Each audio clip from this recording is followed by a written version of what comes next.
Buenas tardes a todos. Realmente es emocionante ver el grupo humano que se ha reunido acá y quiero agradecer al Instituto Patria haber tenido esta iniciativa y este ciclo de conferencias que espero tengan el mismo entusiasmo y tengan la capacidad física en la próxima de tener un lugar con un asiento para todos. Bueno, voy a hablar sobre 3 iniciativas institucionales de un instituto que formamos a mediados del año pasado, el Instituto Arturo Enrique Sampay. Están acá varias autoridades y particularmente su presidente, Jorge Francisco Cholvis.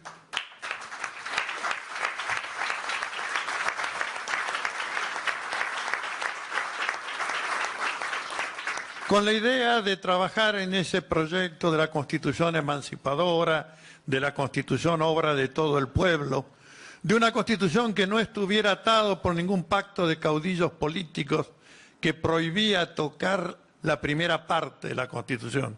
Es decir, seguimos con el proyecto de 1853. Esto es totalmente anómalo,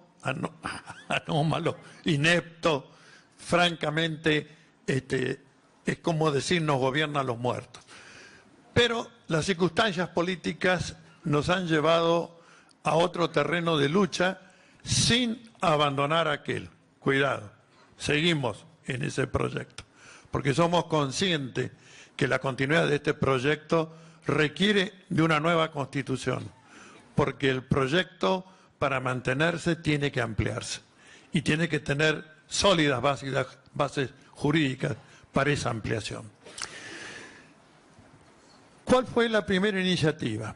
Bueno, en enero sale un malhadado decreto que prosigue a los de la reestructuración ministerial, donde hubo que introducir por el propio gobierno correcciones, a los de la intervención en las entidades de la comunicación, tan doloroso el tema y tan importante para ellos, porque sin comunicación hegemónica es difícil ejercer el poder como le están ejerciendo, ¿no? Pero llegó un decreto que se anunció a la sociedad como decreto de necesidad y urgencia, y así por todos los medios. Y cuando aparece publicado en el boletín oficial, no era un decreto de necesidad y urgencia, era un decreto simple. ¿Y qué materia traía? Bueno, decía la emergencia en seguridad pública. Este decreto simple de emergencia en seguridad pública aborda materia penal, procedimiento penal, 2 materias que taxativamente le están vedadas por el texto de la Constitución al Poder Ejecutivo, sea bajo invocación de decretos de necesidad y urgencia, y mucho más si son decretos simples. Pero las cacatúas togadas estas encontraron que, sacándole el nombre de decreto de necesidad y urgencia, podían evitar el control del Congreso de la Nación. Y no le fue mal la maniobra. No le fue mal porque a nadie se le ha ocurrido que este decreto aborda facultades que son del Congreso de la Nación y además con límites y mayorías muy precisas. Porque restablecer la pena de muerte en la Argentina solo es posible en función de denunciar tratados internacionales de derechos humanos que en el año 1994 incorporamos con jerarquía de cláusula constitucional y que integran, por tanto, la ley suprema de la nación. Pero eso que la Constitución requiere que se haga en su caso con una mayoría calificada, 2/3 de los miembros que integran ambas cámaras, este gobierno lo hizo por decreto simple.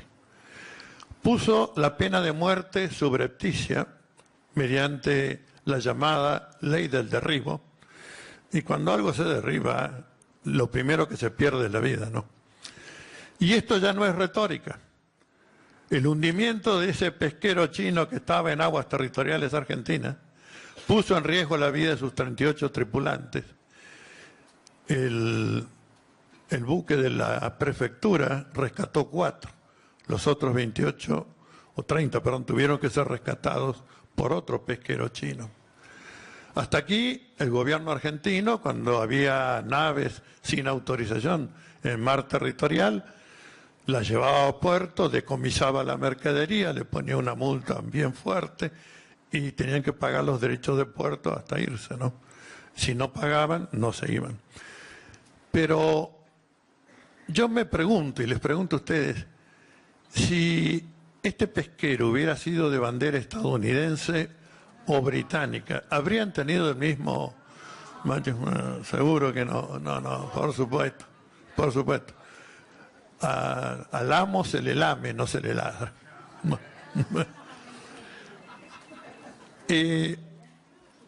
Modifica y militariza, esto hay que tenerlo presente, la prevención y represión en más de 40 figuras penales. Pero además es un tipo penal abierto, porque dice, o los que se consideren que pueden afectar la seguridad pública, de manera que uno no sabe si tal vez una reunión como esta puede afectar la seguridad pública y nos derriban. No, está claro que no nos van a poder. Bueno. El tema es que esta es una grosera violación constitucional, ¿no? Y hay que señalar las dos responsabilidades, las de que usurpa atribuciones que la Constitución no le confiere y la del Congreso de la Nación, que no ha sabido enervar un decreto que le usurpa competencias que son propias del Congreso de la Nación. Y cuando una autoridad constitucional no ejerce las potestades que la Constitución le confiere expresamente, en esa misma medida deja de regir la Constitución y los tratados internacionales de derechos humanos. Bueno, pusimos a disposición del Congreso, por supuesto, de la gente amiga, que interpusieran ellos la denuncia y nosotros haríamos el patrocinio letrado. No tuvimos respuesta. Entonces, como habíamos comprometido en varios pronunciamientos públicos, hicimos la presentación el 1 de febrero, cuando se inaugura el año judicial. No tuvimos mucha suerte en el sorteo informático, nos tocó el hijo de juez y Marijuán de fiscal. Ninguno de los dos le encontró defecto, no.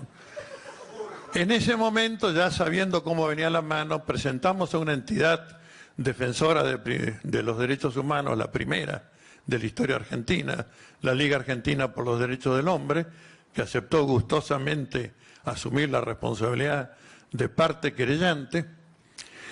El juez nos quiso trabar diciendo que se necesitaba un poder especial. Pensó que yo me presentaba como apoderado de la Liga. No, los abogados nos presentamos ahora como letrados patrocinantes y la Liga se presentó con sus autoridades nacionales. Pero el juez no advirtió esto, por lo que tuvimos que decirle al recurrir el cierre: mire juez, en el derecho que nosotros conocemos, nadie se otorga un poder a sí mismo porque no hay contrato con uno mismo. Bueno, espero que la Cámara, que desde el 17 de marzo, y ya había ocurrido lo del hundimiento del pesquero chino, dé vuelta a esto. Y lo decimos con convicción, porque en la audiencia tuvimos Graciana Peñaforio, el que habla, nos hicieron muchísimas preguntas a propósito de este decreto. Porque este decreto ofende la racionalidad del discurso jurídico y de las prácticas jurisdiccionales.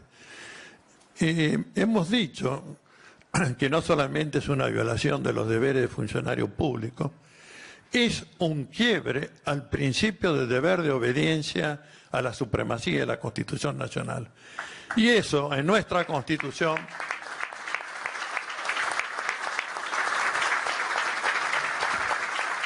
en una de las cláusulas más señeras, esas cláusulas que horadan la piedra, dice que quienes toman atribuciones y competencias que no les son propias, quedan prohibidos ejercer cargo o función pública son descalificados con el anatema del artículo 29 de la Constitución, de infames traidores a la patria, y es por eso que dijimos, acá hay un acto de infame traición a la patria, ¿no?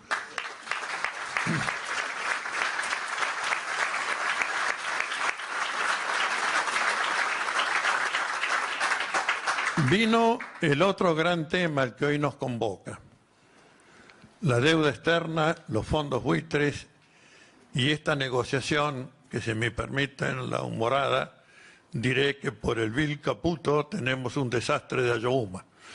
Bueno, dos cositas muy sencillas jurídicas, pero que las voy a traducir. Cuando en el derecho hay alguien con situación de estrangulamiento financiero, deudor, llama a sus acreedores a un concurso y se reúne una mayoría calificada de 2/3, que es 2/3 de los acreedores verificados y 2/3 del capital verificado. Ese acuerdo, que generalmente es una mora, una quita y una baja de intereses, es vinculante para todos los acreedores. Así que el acreedor que no le gusta el acuerdo que haya sobrepasado esto, pues o se aviene o convierte en papel picado su título de crédito, pero no hay otra alternativa. Es igual en la ley estadounidense. Y pueden verificar en Internet, United Airlines, American Airlines, cuando tuvieron estrangulamiento financiero, acudieron al proceso concursal, pasaron por céntimos los 66% requeridos y bueno, lograron la homologación y están volando con flota nueva y bueno, se supone que con normalidad. La Argentina, en su reestructuración de deuda, en 2005 y 2010, como explicó acá Alejandro, obtiene una quita fenomenal, obtiene una moratoria, obtiene una baja de la tasa de interés. Realmente una negociación fructífera para el pueblo de la nación. Esa negociación tiene que ser vinculante para el 7% que quedó afuera. Eso es lo que dice el derecho uniforme en todos los países. Y que nadie nos diga que una cosa es el derecho privado y otra es el derecho público. Desde una epistemología consistente podríamos decir, poniéndolo en sencillo, no me jodan, ¿no? El derecho es uno solo y esto lo enseñó un filósofo más prominente del siglo XX cuando habló del carácter monista del derecho, superando esas antinomias, derecho público, derecho privado o las ramas del derecho. No, el derecho es uno solo. Entonces los principios son uniformes. Todos los juristas estamos formados en esto. Y hay algo más. Si un acreedor obtiene de su deudor, por alguna forma extorsiva o de complicidad, un pago en más, no solamente que está obligado a devolver por la nulidad ese pago, sino que se lo multa con la dúplica de ese importe que obtuvo por pago indebido. Esto es lo que establece el derecho y la conciencia jurídica de las naciones. Bueno, un juez decide que esto se aplica al revés. Pari passu implica que la minoría fija sus condiciones, obtiene sentencias favorables que son convalidadas en el espigón jurisdiccional estadounidense. Vuelvo a decir, esto quebranta el orden jurídico. Y tanto lo quebranta, y le pido que presten mucha atención a esto, que cuando el sistema judicial argentino tuvo que enfrentar el pedido de homologación, que se llama exequatur, este Poder Judicial, y en fecha bien reciente, con tinta fresca casi diría, recibe un dictamen en el año 2013 de la Procuradora General de la Nación, la doctora Alejandra Gils Carbó, que es, sí, lo merece, es una lección de derecho constitucional y de derecho público, donde enhebra todos los antecedentes históricos que le llevan a dictaminar esta sentencia de Griesa es nula y lesiva de los principios de orden público constitucional argentino y dictamino que no se le otorgue la homologación, el exequatur. Un año después, la Corte, casi diría sin agregar una coma, convierte en propio el dictamen de Alejandra Gil Carbó y este precedente, Claren Corporation contra gobierno de la Argentina sobre exequatur, es del 2014. No hay ningún otro pronunciamiento posterior que cambie esta doctrina ni los precedentes que ella invoca. Lo único que cambió del 2014 para acá fue la iniciativa institucional del gobierno de Cristina Fernández de Kirchner de impulsar un movimiento en Naciones Unidas para que se acepten principios de recomposición de la deuda soberana de los estados. Los 9 principios que obtuvieron abrumadora mayoría en la Asamblea General y que la Argentina convierte de inmediato en ley y en ley de orden público. Imagínense, 4 meses después se hace lo opuesto contradictorio, un papelón internacional y nuestro endeudamiento trágico. Y cuando digo endeudamiento, quiero señalar que pone en crisis la reestructuración de deuda del 2005 y 2010. Porque si bien hay una cláusula en los bonos, la cláusula Rufo, que establece, bueno, pataleo hasta una fecha determinada, hay principios del derecho internacional consuetudinario, que significa de la práctica de las naciones, que tienen 2 nombres latinos, después lo traduzco, rebus sic stantibus y ceteris paribus, que significa, si las condiciones que yo tuve en cuenta al contratar han sido modificadas, quiero que la prestación se adecue a esa modificación de las circunstancias. Y esto tampoco es retórica, ya lo están ejercitando, presentándose a reclamar aquellos que aceptaron la recomposición de la deuda en el 2005 y 2010. Y según los estudios de los economistas, si se presentaran todos, pasaríamos a tener una deuda externa que sería una variable entre 384.000 millones de dólares y 500.000 millones de dólares, según la tasa de interés que se aplica. Nos hipotecan por años. Pero es probable, es muy probable, que tengan en mira otra cosa, que tengan en mira el conjunto de recursos y riquezas naturales de la Argentina. Nuestros depósitos de hidrocarburos, Vaca Muerta, el agua potable, los minerales estratégicos para el desarrollo informático, en los cuales la Argentina es pródiga. Todo esto es lo que está en riesgo. Y entonces, cuando hicimos esta nueva presentación con el Instituto Sampay, dijimos nuevamente traición a la patria porque se nos está sometiendo a un poder económico extranjero. Administración fraudulenta en perjuicio del Estado y violación de los deberes de funcionario público. Debo decir que también aquí lamentablemente llegamos solos. Llegamos solos. Incluso centros de juristas lo vieron un poco fuerte el escrito y dijeron, anímense y vayan. Bueno, fuimos. Pero aquí cambió la suerte en el sorteo. Aquí cambió la suerte. Recuerdo que lo iniciamos un día lunes al mediodía y como era irrefrenable la curiosidad que teníamos, fuimos al día siguiente a tribunales. Pero ya alguna especie de atisbo teníamos por noticias periodísticas de que estaba proveído y en sentido favorable.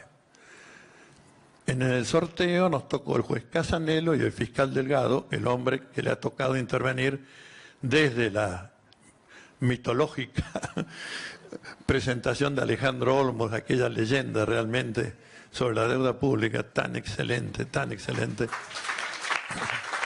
pasando por el megacanje y llegando hasta acá. en marcha la causa, es importante. Quiero aclarar que la causa es contra los funcionarios del Poder Ejecutivo, pero también contra todo legislador, sea diputado o sea senador.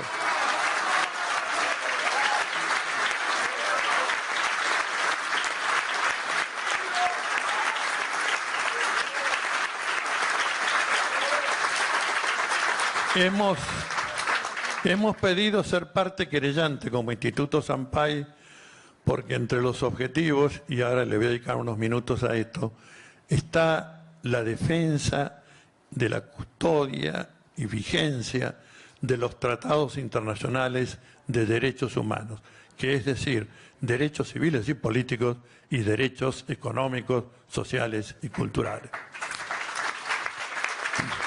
Y estos dos conjuntos comienzan con la misma cláusula: el derecho de autodeterminación de los pueblos y el derecho a la independencia económica. Y aquí hago un paréntesis para decir, solamente en un 9 de julio, fecha patria, un presidenta de la nación dijo: no hay derecho de autodeterminación plena sin independencia económica.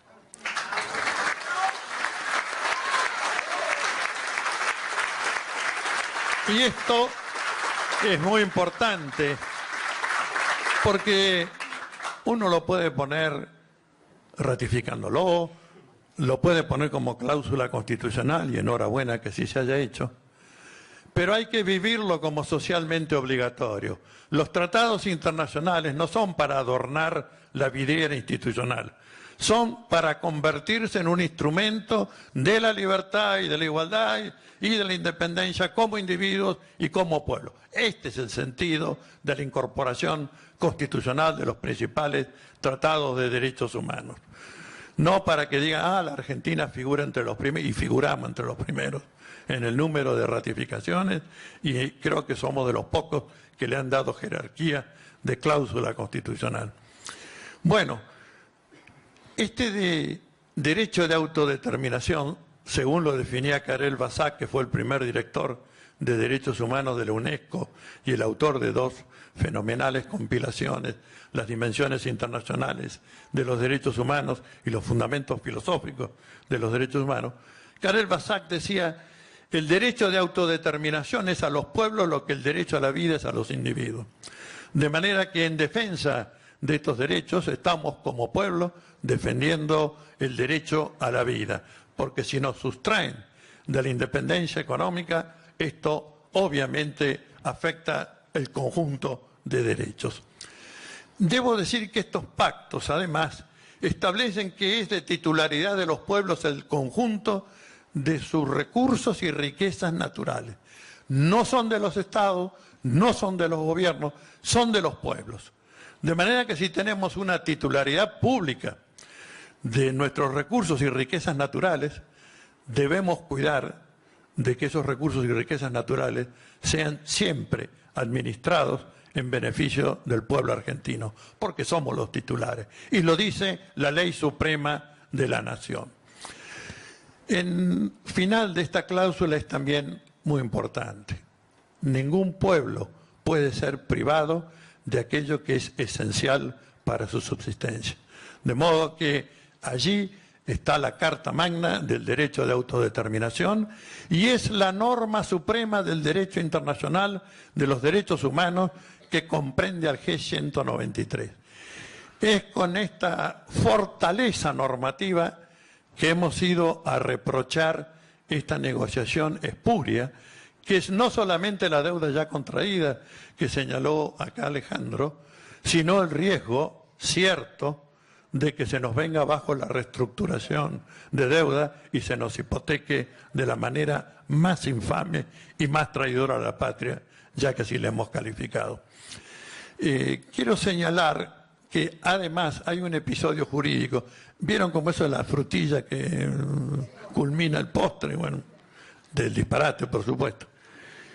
Y es que se le concede también el pago del 100% a bonistas italianos que fueron al tribunal Ciadi, capitaneados por un delincuente, Nicholas Stock, parte de la Task Force argentina. Parece un nombre militar y de alguna manera quizás sea peor que un nombre militar. Les quiero decir que el Tribunal SEADI en su reglamento no está previsto para ejecutar títulos o bonos, para nada. Tampoco en los títulos de la deuda figuraba como opción. Los acreedores pueden reclamar en Tokio, Londres, París, Roma o Nueva York, pero no en el Tribunal SEADI. Dijeron que eran 168.000 bonistas, 2.500 millones de dólares de capital adeudado.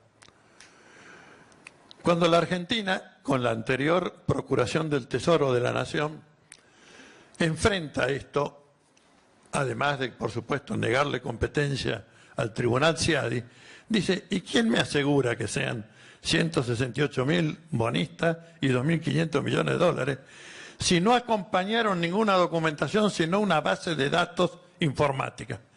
Bueno, el Tribunal SEADI manda un experto informático, está 3 meses, vuelve y dice, encontré 53.000, no 168.000. Y el capital reclamado es menos de un tercio. Pero nuestros negociadores astutos, vivaces, han reconocido los 2.500 millones a promedio de dólar por 50 por cada dólar de la deuda. Esto es lo que supimos conseguir. Bueno, hemos ya pedido, no solamente, por supuesto, y está en el juzgado toda la documentación de la deuda externa, sino que se ha hecho especial hincapié en la entrega por el actual Procurador del Tesoro, que no abrió la boca sobre el tema hasta acá, no abrió la boca. Cuando fue al Congreso dijo, no sé, a mí no me compete, yo no estuve, yo no fui.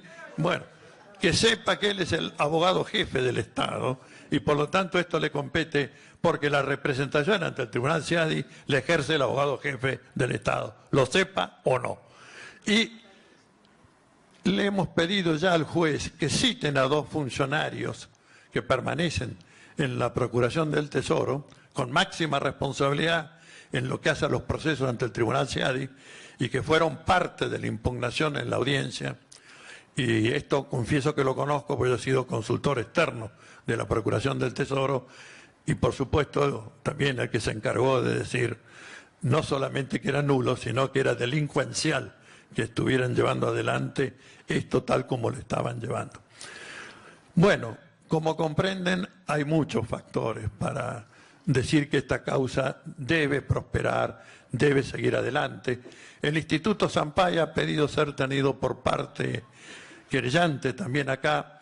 En primera instancia nos dijeron que no, pero que podemos presentar los escritos que quisiéramos y compulsar las actuaciones, pero nosotros queremos tener la facultad de apelar si algo no va o no termina como corresponde que vaya y que termine, ¿no?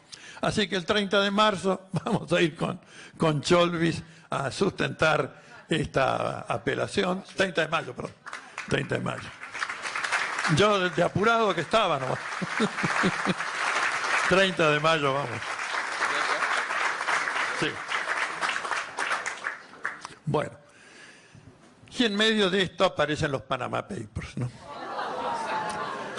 Pero resulta que están estrechamente conectados los 2 temas. Tanto que Hernán Arbizu se presentó en la de los fondos buitres a declarar espontáneamente y dice, miren que esos fondos buitres no son todos del señor Singer. Ahí hay capitales de muchos.